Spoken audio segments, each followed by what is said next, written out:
오늘은 하나님과의 친밀함을 회복하라 라는 제목으로 말씀을 나누기 원합니다.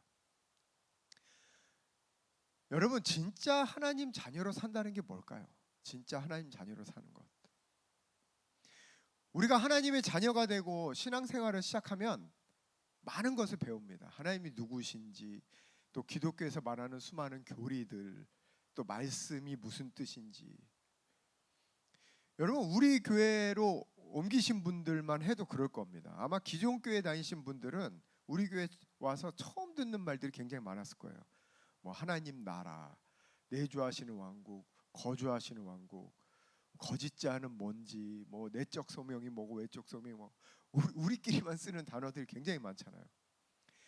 이처럼 하나님 나라 복음에 입각한 새로운 관점, 새로운 단어들 다 배우셨을 것입니다. 그러나 우리가 하나님의 자녀의 삶을 산다고 할 때에 그 무엇보다 정말 중요한 것, 정말 무엇이 가장 중요한가? 우리가 하나님에 대해서 배우기 전에, 신학적으로 올바른 견해를 배우기 전에, 설사 그것이 절대 진리라 할지라도 그 어떤 것을 배우고 이해하기 전에 우리에게 진짜 중요한 것은 진짜 우리는 하나님과 어떠한 관계가 있느냐, 우리 삶 가운데 하나님과 친밀함을 누리고 있는가, 정말 매 순간에 하나님을 가슴으로 느끼며 살아가고 있는가. 여러분, 이것이 없이는 우리가 아무리 하나님 나라 복음에 대해서 박사가 된다 해도 아무 의미가 없는 것입니다. 우리 요한복음 17장 3절 같이 한번 읽어보겠습니다. 시작. 영생은 곧 유일하신 참 하나님과 그가 보내신 자 예수 그리스도를 아는 것이니이다. 여러분, 이 말씀처럼 영원한 생명을 가진 하나님 자녀로 사는 것은 하나님과 예수님을 아는 거예요. 그런데 여기서 안다라는 것이 무슨 뜻인가? 여기서 안다는 헬라어로 기노스코라고 하는데, 이 기노스코는 단순히 지식적으로 아는 것을 말하는 것이 아닙니다. 관계적으로, 체험적으로 아는 것을 의미하는 거예요. 즉, 영생을 누리는 하나님 자녀로 산다는 것은 뭐예요? 머리로 아는 것이 아니다. 하나님과 관계적인 체험을 하는 것, 하나님을 느끼는 것이다. 여러분, 많은 사람들은 머리로 신앙생활해요. 머리로. 자기가 하나님에 대해서 많이 알면 자기가 하나님을 잘 믿는다고 착각합니다. 보통 여러분, 교회에서 어떤 사람을 리더로 세울까요? 많이 아는 사람, 많이 깨달은 사람, 그런 사람 있으면 리더감이라고 생각해요. 또 자기 스스로도 그렇게 생각합니다. 그래서 그렇게 리더 훈련도 많이 받고 과정이 많은 거예요. 여러분, 그러나 많이 아는 것은 하나님과 친밀감을 누리는 것과는 완전히 다른 것입니다. 진짜 신앙은 하나님과 친밀감을 누리고 하나님을 가슴으로 경험하는 거예요. 그게 진짜 신앙입니다. 여러분, 요한계시록 2장 2절부터 5절까지 우리 같이 한번 보겠습니다. 먼저 우리 2절 3절을 같이 한번 읽어보겠습니다. 시작. 내가 내 행위와 수고와 내 인내를 알고 또 악한 자들을 용납하지 아니한 것과 자칭 사도라 하되 아닌 자들을 시험하여 그 거짓된 것을 내가 드러낸 것과 또 내가 참고 내 이름을 위하여 견디고 게으르지 아니한 것을 아노라. 여러분, 이 말씀은 예수님이 에베소 교회에게 하신 말씀입니다. 여러분, 이 말씀 보면 에베소 교회는 행위와 수고가 있었어요. 인내가 있었습니다. 악한 자들을 분별했어요. 거짓 사도들을 시험하고 드러냈습니다. 주의 이름을 위해서 견뎠습니다. 게으르지 않았어요. 여러분, 이 정도면 완벽한 신앙 아닌가요? 여러분, 누가 이렇게 살 수 있을까요? 그렇지 않아요? 누가 이렇게 살 수 있을까요? 그런데 우리 4절을 계속 읽어보겠습니다. 계시록 4절 시작. 그러나 너를 책망할 것이 있나니 너의 처음 사랑을 버렸느니라. 여러분, 이렇게 완벽하고 좋은 신앙을 가진 사람에게도 한 가지 부족함이 있다고 말씀하세요. 그게 뭡니까? 너의 처음의 사랑을 버렸다. 바로 하나님과의 관계예요. 관계. 하나님과의 친밀감을 놓치고 있다, 이 말입니다. 그렇게 열심히 최선을 다해서 신앙생활했지만 너는 나랑 얼마나 친하냐? 얼마나 나의 사랑을 느끼며 살아가고 있느냐? 얼마나 나를 체험하면서 살아가고 있느냐? 계속해서 우리 5절 말씀 같이 한번 읽겠습니다. 시작. 그러므로 어디서 떨어졌는지를 생각하고 회개하여 처음 행위를 가지라.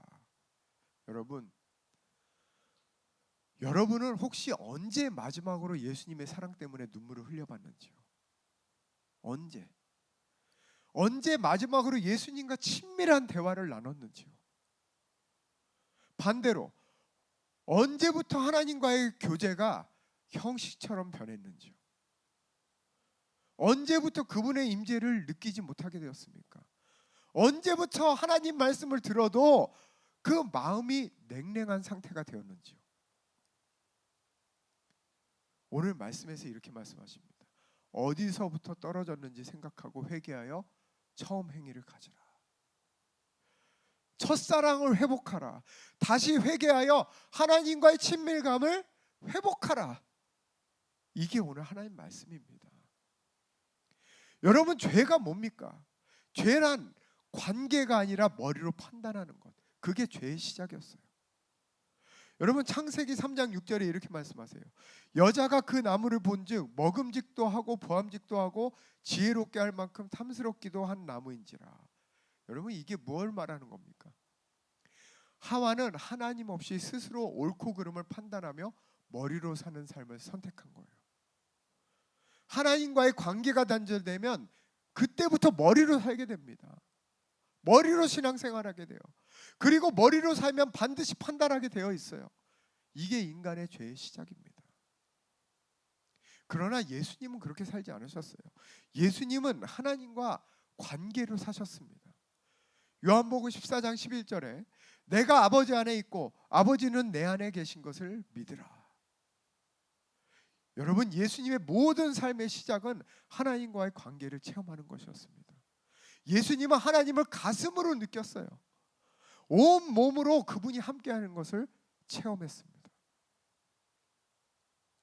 여러분, 우리가 예수님처럼 하나님 자녀의 삶을 살고 싶다면 우리도 먼저 예수님처럼 하나님과의 친밀한 관계 가운데 들어가야 될 줄 믿습니다. 자, 그렇다면 오늘날 왜 많은 성도들은 하나님과의 친밀감을 놓치게 되었는가? 왜 느끼지 못하게 되었는가? 그 이유는 우리가 오랫동안 체험과 느낌에 대한 부정적인 생각을 가지고 있었기 때문이에요. 여러분, 우리는 그동안 교회에서 이렇게 배워왔어요. 체험으로 신앙생활하는 건 위험하다. 느낌과 체험이 중요한 게 아니다. 말씀을 제대로 아는 것이 중요한 것이지, 교리를 제대로 배우는 게 중요한 것이지. 이게 그동안 우리 기독교에서 가졌던 스탠스입니다. 그러나 여러분, 하나님은 인격이십니다. 인격은 오직 관계 속에서 느낄 수 있는 거예요. 우리 시편 34편 8절을 같이 보겠습니다. 같이 한번 읽어보겠습니다. 시작. 너희는 맛을 보아 알지어다 여호와께서 선하시도다. 여러분, 여기서 맛을 본다, 감각적인 언어예요. 감각적인 언어. 여러분, 먹는 거 좋아하시잖아요. 여러분, 오늘도 끝나고 무슨 맛집에 갈까 생각하고 계시잖아요. 지금 왜 그렇게 찾아다니십니까? 찔리죠? 왜 좋아하십니까? 체험되고 감각되고 느껴지니까 좋아하는 거예요. 느껴지니까. 여러분, 우리는 유독 교회에서만 머리로 듣고 깨닫는 걸 강조해요. 유독 교회에서만. 그런데 막상 자신을 만족시킬 느낌과 체험은 어디서 채우고 있는가? 세상 것으로 다 채우고 있는 거예요. 왜? 하나님이 주시는 걸 느끼지 못하니까.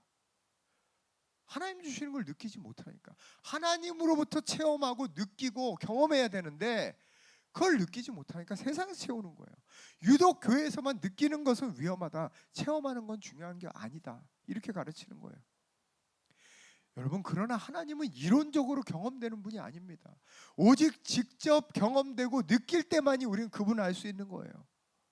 이제는 그동안 우리가 가졌던 관념적인 신앙의 틀을 깨야 하는 것입니다. 여러분, 예를 들어서 하나님은 사랑이시라. 우리 요한일서의 말씀 다 잘 알고 있습니다. 그렇다면 하나님은 사랑이시라 할 때 그 사랑이 뭔가요? 여러분 한번 생각해 보십시오. 스스로 생각해 보세요. 그 사랑이 뭐예요?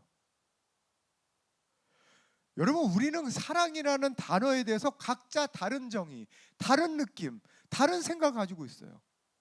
그렇다면 하나님이 여러분이신가요? 다 우리가 믿는 하나님은 각기 다른 하나님인가요? 아니면 우리가 생각하는 그 사랑이 하나님이실까요? 아니요. 우리가 하나님은 사랑이시라 그 말씀을 알려면 오직 하나님을 체험할 때만이 알 수 있는 거예요. 그 사랑이신 하나님이 느껴질 때만이 사랑이 뭔지, 하나님이 누구이신지 알게 되는 것입니다. 이것은 말로 가르칠 수 있는 게 아니에요. 머리로 이해할 수 있는 게 아닙니다. 여러분, 설교를 들을 때도 마찬가지예요. 말씀은 정보나 지식 전달이 아니라 말씀은 살아있는 하나님을 체험하는 시간입니다. 하나님은 사랑이시다, 이 말씀도 마찬가지지만 제가 여기서 지금 선포하는 말씀, 예를 들어서 제가 여러 가지 복잡한 말씀을 드릴 때에도 내주하시는 왕국이, 거주하시는 왕국이, 생수에 간 거짓자, 이런 말씀을 드릴 때도 여러분 개념적으로 깨달으라고 드리는 말씀이 아닙니다.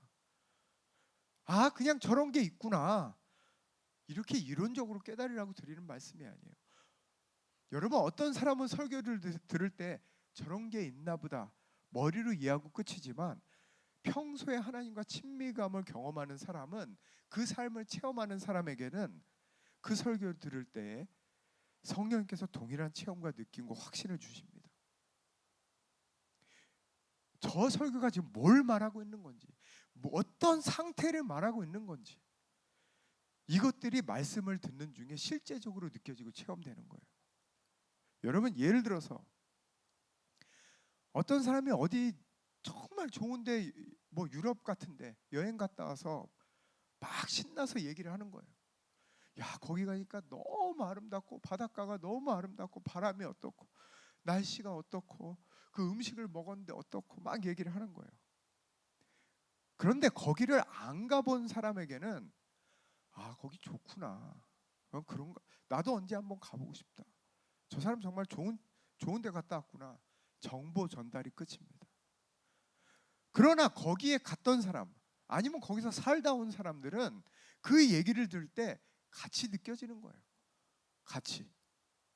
아, 정말 생생한 느낌 오는 거야. 그거 나도 먹어봤는데 너무 좋았겠다. 같이 느껴지는 거예요. 왜? 그 사람도 똑같은 거 체험하고 느끼며 경험하며 살고 있기 때문이에요. 여러분, 더 이상 그 사람에겐 이 이야기가 정보 전달이 아니라 가슴의 느낌이 되는 겁니다. 마찬가지예요. 하나님과 친밀감 가운데 있는 사람은 말씀을 들을 때도 하나님 말씀이 자신 안에서 꿀송이처럼 체험되고 느껴지는 거예요. 저는 여러분에게 이러한 체험이 있게 되기를 예수 그리스도의 이름으로 축원합니다. 여러분, 그렇다면 하나님과 친밀감이 없는 사람에게 어떤 현상이 일어나는가, 이걸 아는 건 아주 중요합니다. 왜냐하면 이걸 통해서 지금 여러분의 현 주소를 체크할 수 있기 때문이에요. 첫 번째, 하나님 뜻대로 살 수가 없습니다. 왜냐하면 말씀이 능력이 되지 못하기 때문이에요. 여러분, 우리가 살아가면서, 이건 지금 하나님 말씀에 대한 얘기만 하는 게 아닙니다. 어떤 것이라도 다 마찬가지예요. 만약 그것이 확실히 내 몸으로 체험되어지고 느껴지지 않는다면 우리는 두려움을 느끼게 됩니다. 불안하게 되고 염려하게 돼요.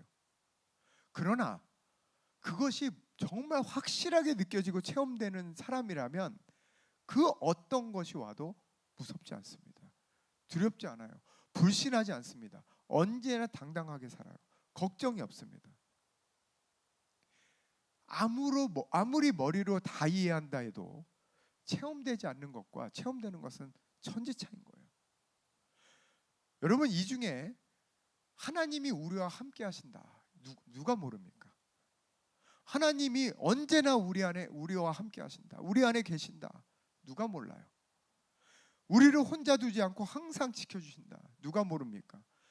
머리로는 다 아는데, 그런데 머리로는 다 아는데 왜 염려하고 두려워하고 걱정합니까? 왜 그래요? 머리로 알기 때문이에요. 머리로 알면 아무 능력이 없는 거예요.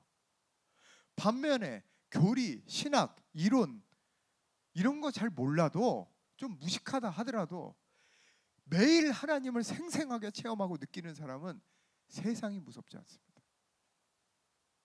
여러분, 내가 어느 자리에 서 있어도 어떤 상황에 놓여 있어도 하나님 아빠가 실제로 생생하게 느껴지는데 세상에 뭐가 무섭겠어요?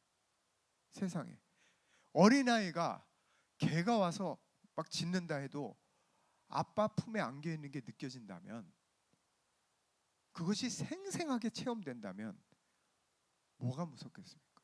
어떤 일이 있어도 무섭지 않은 거예요. 반면에 아무리 내 머리로 하나님이 함께 하셔, 나를 버리지 않으셔, 나를 인도하셔, 아무리 주문처럼 달달 외워도 체험되지 않으면, 느껴지지 않으면 날마다 두려움과 염려 가운데 살 수밖에 없는 거예요. 여러분, 사도행전을 보십시오. 제자들과 초대교회 교인들 한번 생각해 보세요. 그 사람들은 말씀 없었습니다. 우리 같은 성경이 없었어요. 교리도 없었습니다. 세미나도 없었습니다. 훈련도 없었어요. 그런데 어떻게 모든 두려움을 이겨내고 돌에 맞아서 죽는 그 가운데서도 예수 그리스도를 부인하지 않을 수 있었을까요? 그것은 하나님이 함께하는 게 진짜로 느껴졌기 때문이에요. 실시간으로 지금 하나님 나와 함께 하신다. 심지어 스데반은 눈으로 봤죠. 죽기 전에. 여러분은 어떻습니까? 여러분은 어때요? 정말 하나님이 느껴지십니까?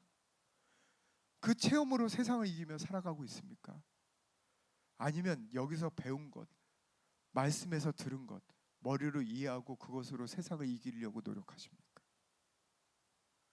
여러분, 그것으로는 세상을 절대 못 이깁니다. 오히려 머리로만 아는 사람은 자꾸 스스로를 정죄할 뿐이에요.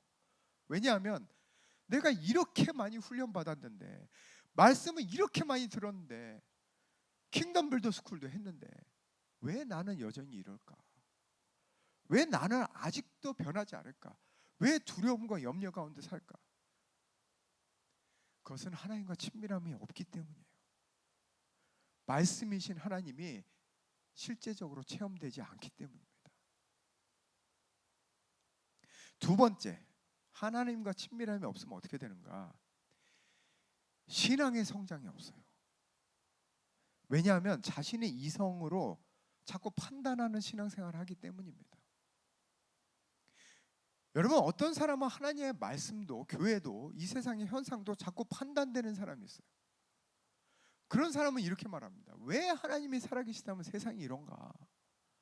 왜 하나님은 사랑이시고 공의이신데 성경에서 이렇게 행동하셨는가? 왜 하나님은 공의로우시다고 했는데 공평하게 일하지 않는가?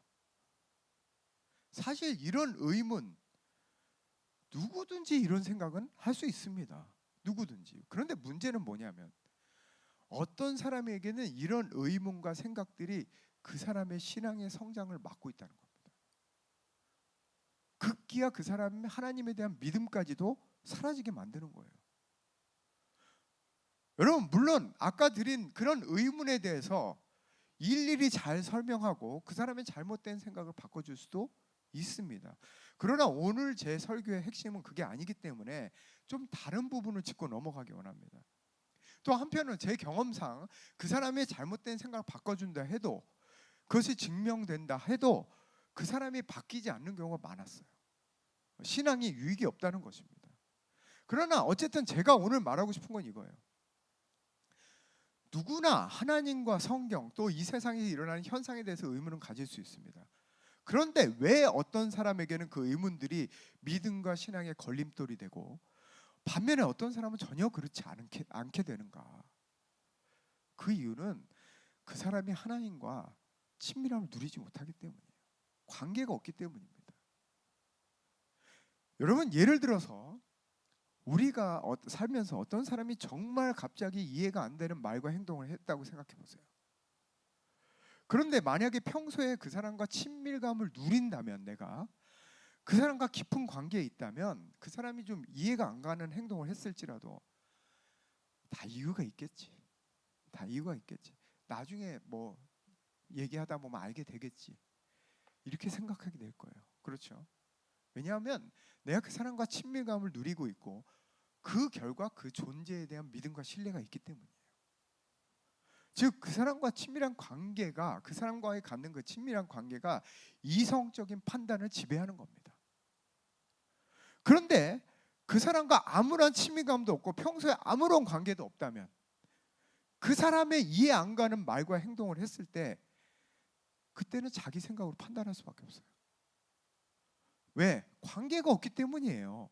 그 사람을 체험적으로 알지 못하기 때문입니다. 즉 관계가 없으면 자신의 이성이라는 틀 안에 맞지 않는 것은 다 판단하게 되어 있어요. 여러분, 물론 방금 제가 말씀드린 예처럼 하나님은 절대 실현하시는 분이나 잘못된 행동을 하시는 분이 아닙니다. 그러나 하나님과의 친밀한 관계가 없이 자신의 이성으로 하나님을 이해하는 사람은 결국 판단할 수밖에 없어요. 어떻게 인간의 이성으로 하나님을 다 이해할 수 있겠습니까? 이것은 신앙이 아닙니다. 신앙이 아니에요. 하나님과 친밀한 관계에 있을 때 이해되는 것입니다. 여러분, 우리는 믿기 위해서 말씀을 듣는 것이지 말씀을 듣고 그것을 믿을지 말지 판단하는 자가 아닙니다. 신앙은 관계예요. 하나님과 만나는 체험을 하는 것입니다. 친밀함을 누리는 거예요. 그 기초 위에서 하나님 말씀도 들어야 하는 것입니다. 때로는 우리 삶 가운데 이해 못하는 어려움이 있을 때가 있어요. 또 우리가 믿고 선포했는데도 안 이루어질 때가 있습니다. 고난이 있을 때가 있어요. 그런데 평소에 하나님과 친밀함을 누리는 자에게는 그래도 이 모든 과정 가운데 하나님 뜻이 있을 거야.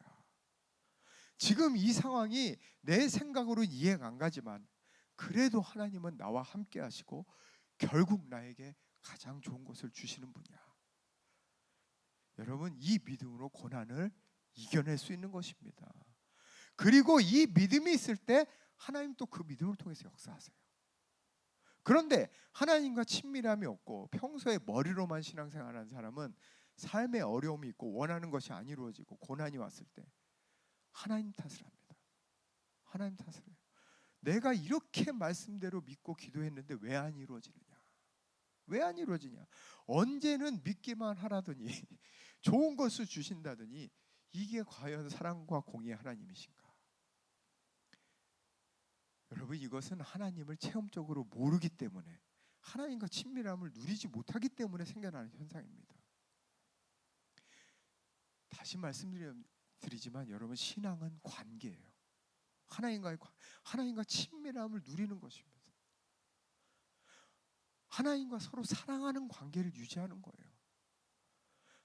여러분, 만약에 여러분이 입술로 예수님 사랑해요 이렇게 말했는데도 지금 여러분의 마음에 사랑이 느껴지지 않는다면, 여러분의 마음이 냉랭하다면 지금 그 사람은 하나님과 친밀함을 놓치고 있는 사람입니다. 반면에 어떤 사람은 예수님 이렇게 한마디만 해도 그 마음이 따뜻해지고 그 사랑이 느껴지고 감사함이 넘치고 때로는 그 사람의 눈에 눈물이 난다면 그 사람은 평소에 하나님과의 그 친밀함을 누리고 있는 사람이에요. 세 번째, 하나님과 친밀함이 없으면요, 기쁨이 의무가 됩니다. 기쁨이. 여러분, 예배가 기쁨입니까? 의무입니까? 한번 대답해 보세요. 기쁨입니까? 의무입니까? 기도가 기쁨입니까? 의무입니까? 말씀이 기쁨입니까? 의무입니까? 그러나 하나님과의 친밀함이 없으면 모든 게 의무인 거예요. 의무가 되는 것입니다. 우리 호세아서 6장 6절 같이 한번 읽어볼까요? 시작. 내가 주께 바라는 것은 제사가 아니요 하나님을 아는 것이니 번제보다 나으니라. 하나님을 아는 것이 번제, 즉 예배보다 낫다.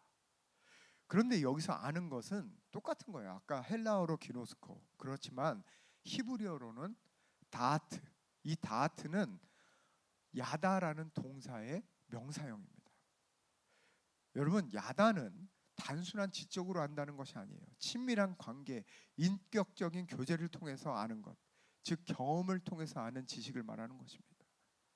그래서 이 야다라는 단어가 성경에 어디에 나오냐면 창세기 4장 1절에 나와요.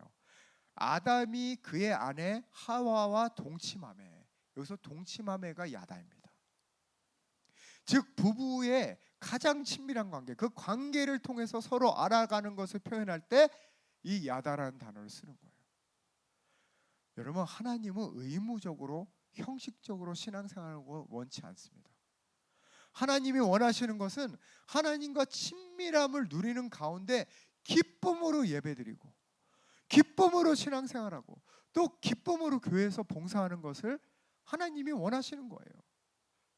여러분, 여러분의 신앙은 어떻습니까? 교회에 와서 예배하는 게 기쁨입니까? 의무입니까? 찬양하고 하나님의 말씀을 듣고 서로 나누는 것이 기쁨입니까? 의무입니까? 여러분, 교회에서 봉사하는 것도 마찬가지예요. 여러분, 교회에서 봉사하는 것이 의무가 될 때 여러분 아시겠지만 항상 교회에서 싸움이 일어납니다. 왜 나는 이렇게 열심히 하는데 쟤는 안 하는 거예요? 나는 이렇게 열심히 하는데. 이것 때문에 얼마나 많은 교회들의 분열이 일어나고 싸움이 일어납니까? 반면에 정말 그 교회가 살아있는 교회라면, 또 그 교회가 하나님과 친밀함을 누리는 교인들이 모이는 교회라면 기쁨으로 교회를 섬기는 자들, 기쁨으로 봉사하는 자들이 자발적으로 일어나게 될 줄 믿습니다. 여러분, 그래서 어떻게 보면 그것이 바로 그 교회의 영적인 수준이에요. 얼마나 이 교회를 사랑하는 마음으로 교회를 위해서 봉사하고 기쁨으로 위해서 움직이는가, 이것이 그 교회의 영적인 수준이 될 수도 있는 것입니다. 여러분, 이 시간 여러분 자신을 한번 돌아보십시오. 여러분의 신앙생활은 기쁨입니까? 의무입니까? 여러분에게 예배는 기쁨입니까? 의무입니까? 여러분의 섬김, 여러분의 봉사는 기쁨입니까? 의무입니까? 각자 하나님 앞에서 돌아보시고 계시록 말씀처럼 어디서부터 떨어졌는지를 생각하고 회개하여 첫사랑을 회복하시기를 축원합니다. 자, 그럼 마지막으로 어떻게 하나님과의 친밀감을 회복할 수 있는가? 말씀드린 대로 그동안 교회에서는 느끼는 것은 위험하다, 체험하는 것은 위험하다, 이렇게 가르쳤어요. 그러나 진짜 신앙이란 올바른 교리를 아는 것뿐만 아니라 하나님을 실시간으로 체험하며 느끼는 것입니다. 그렇다면 그러려면 일단 믿어야 돼요. 믿어야 됩니다. 하나님을 실제로 체험하고 느낄 수 있으면 믿어야 돼요. 하나님의 임재를 체험하고 느낄 수 있으면 믿어야 합니다. 많은 사람들이 이렇게 말해요. 내가 믿으면 체험하면 그때 믿겠다, 이렇게 말합니다. 여러분, 이건 잘못된 생각이에요. 먼저 믿을 때 체험되고 느껴질 수 있는 것입니다. 여러분, 이 자리에도 하나님의 임재가 있어요. 하나님의 영광이 임하고 있습니다. 어떤 사람은 실제로 지금 말씀을 듣는데 체험되는 사람들이 있어요. 아, 저 하나님 함께 하시는구나. 여러분, 믿지 않는 사람은 이 자리에 하나님 임재가 있어도 느끼지 못합니다. 믿으셔야 돼요. 믿어야 그때부터 체험되고 느낄 수 있는 것입니다. 고린도전서 6장 19절 같이 한번 읽어보겠습니다. 시작. 너희 몸은 너희가 하나님께로부터 받은 바 너희 가운데 계신 성령의 전인 줄을 알지 못하느냐. 여러분, 성령님은 우리 생각 안에만 계신 분이 아닙니다. 그분은 우리의 몸을 통치하시고 우리의 감각을 통해서 임재를 경험케 하시는 분이에요. 하나님의 임재는 추상적인 개념이 아니라 실제적인 감각으로 체험되는 것입니다. 여러분, 많은 사람들이 착각하는 것이 뭐냐면 자신이 하나님에 대해서 생각하고 있는 게 신앙생활이라고 생각하는 거예요. 그게 믿음 생활이라고 믿는 거예요. 여러분, 그거 어떻게 할 수 있는가? 우리가 하루 지나고 이런 말 많이 하지 않습니까? 하루 내내 정신없이 살다가 아이고, 오늘 정말 하나님에 대해서 한 번도 생각 못했네. 아, 내가 바쁘게 살다 보니까 정신없이 내일만 하고 하나님 생각을 한 번도 못했네. 여러분, 그러나 하나님에 대해서 생각하고 인식하는 게 신앙이 아니에요. 여러분 생각해 보십시오. 예수님이 공생애 동안 어떻게 사셨습니까? 하나님에 대해서 생각하셨나요? 아닙니다. 예수님은 항상 하나님이 자신과 함께하는 걸 느꼈어요. 실시간으로. 그리고 하나님을 나타내는 삶을 사셨던 겁니다. 여러분, 하나님은 우리의 생명이세요. 실제로 언제나 우리와 함께 하십니다. 지금 이 순간 여기 이 공간에도 함께 하세요. 이것을 먼저 인정하고 믿을 때 하나님을 체험할 수 있는 것입니다. 여러분, 예를 들어서 요한복음 7장 38절에 나를 믿는 자는 성경의 이름과 같이 그 배에서 생수의 강이 흘러나오리라. 여러분, 이 말씀도 관념적이고 추상적인 말씀이 아니에요. 우리가 실제로 몸으로 체험할 수 있는 말씀을 하신 것입니다. 여러분, 저 같은 경우는 방언 기도를 깊게 할 때, 또 하나님의 감동이 깊은 곳에서부터 올라올 때, 많은 경우 실제적으로 제 존재 가장 깊은 곳에서 생수의 강이 넘쳐 흐르는 것을 느끼고 체험합니다. 또 사도행전 2장 1절부터 4절까지 같이 보면, 오순절 날이 이미 이름에 하늘로부터 급하고 강한 바람 같은 소리가 있어. 뭡니까? 들리는 거예요. 청각. 그렇죠? 불의 혀와 같이 갈라지는 것들이 그들에게 보여. 뭡니까? 시각이에요. 시각. 각 사람 위에 임하여 있더니 그 몸으로 느끼는 겁니다. 그 사람 위에 임하여 있다는 촉각을 말하는 겁니다. 그들이 다 성령의 충만함을 받았더라. 여러분, 성령의 임재가 그들의 실제적인 감각 속에서 체험되고 느껴졌다는 걸 말하는 거예요. 또 누가복음 24장 32절에 그들이 서로 말하되 길에서 우리에게 말씀하시고 우리에게 성경을 풀어주실 때에 우리 속의 마음, 우리의 심중입니다. 뜨겁지 아니하더냐. 여러분, 부활하신 예수님이 제자들을 만나서 그 말씀을 전하실 때 그들의 마음이 뜨거워지는 걸 경험했어요. 하나님의 임재를 체험하고 실제로 느꼈던 것입니다. 여러분, 저는 여러분도 하나님의 말씀을 들을 때 동일한 체험을 하시기를 예수 그리스도의 이름으로 축원합니다. 여러분, 이처럼 성경에는 느낌과 체험으로 확증받은 이야기들로 가득해요. 하나님과 실제적으로 친밀감을 누리는 그 체험의 이야기들로 가득하다는 말입니다. 먼저 여러분이 이거를 믿음으로 받아들일 때, 그때부터 여러분도 체험할 수 있는 것입니다. 여러분, 우리의 몸은 하나님을 체험하고 느끼는 통로입니다. 하나님의 임재는 뭘로 느끼는가? 우리의 몸으로 느끼는 거예요. 성령께서는 우리의 몸을 통치하십니다. 왜냐하면 우리의 몸으로 느낀다는 것은 우리의 생각과 감정으로는 도저히 부인할 수 없는 하나님의 살아계심을 실제로 체험한다는 뜻이기 때문이에요. 그럼 그때부터 어떤 일이 일어나는가? 우리의 판단, 우리의 생각, 우리의 이성, 우리의 노력, 이 모든 것이 사라지기 시작합니다. 즉, 거짓 자아가 사라지는 거예요. 거짓 자아가. 그래서 우리는 하나님의 임재 앞에 우리의 몸을 드릴 줄 알아야 돼요. 몸을 깰 줄 알아야 합니다. 그 임재를 몸으로 체험할 줄 알아야 돼요. 여러분, 특별히 예배 가운데 나오셨을 때도 마찬가지입니다. 왜 우리가 자꾸 허그하고, 어떤 분들은 왜 이렇게 이 교회는 이렇게 자꾸 허그를 시키냐? 왜 이렇게 자꾸, 저 아까도 끼하는데 또 끼하느라고 그러고, 왜 자꾸 아까도 인사했는데 또 인사하라고 그러고. 여러분, 왜 그런지 아세요? 여러분, 몸을 깨게 하기 위해서예요. 여러분, 세상에서 붙잡혀 살다가 이 자리에 나오면 몸이 하나님이 예배하는 거 거부합니다.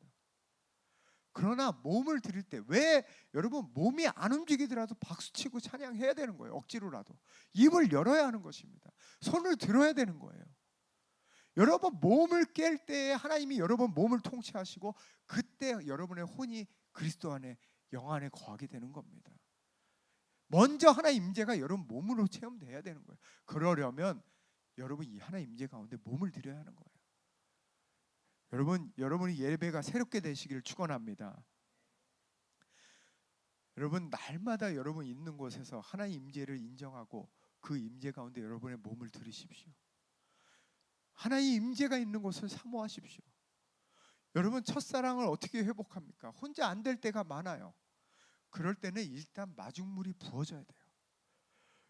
여러분, 주일 예배도 그렇지만 또 우리 주중 예배 뭐가 있습니까? 화요 말씀 치유 집회, 또 금요 기도회.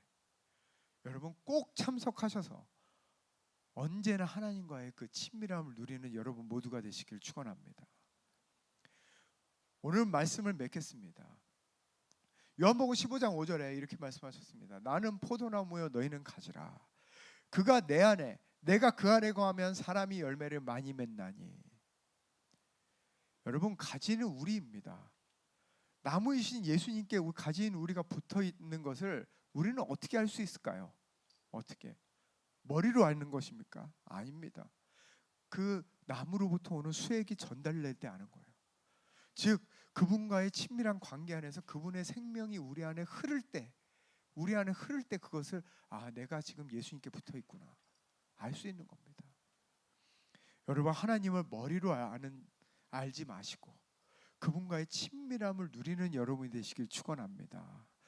여러분 날마다 하나님을 체험적으로 만나시는 여러분의 삶이 되시기를 예수 그리스도의 이름으로 축원합니다.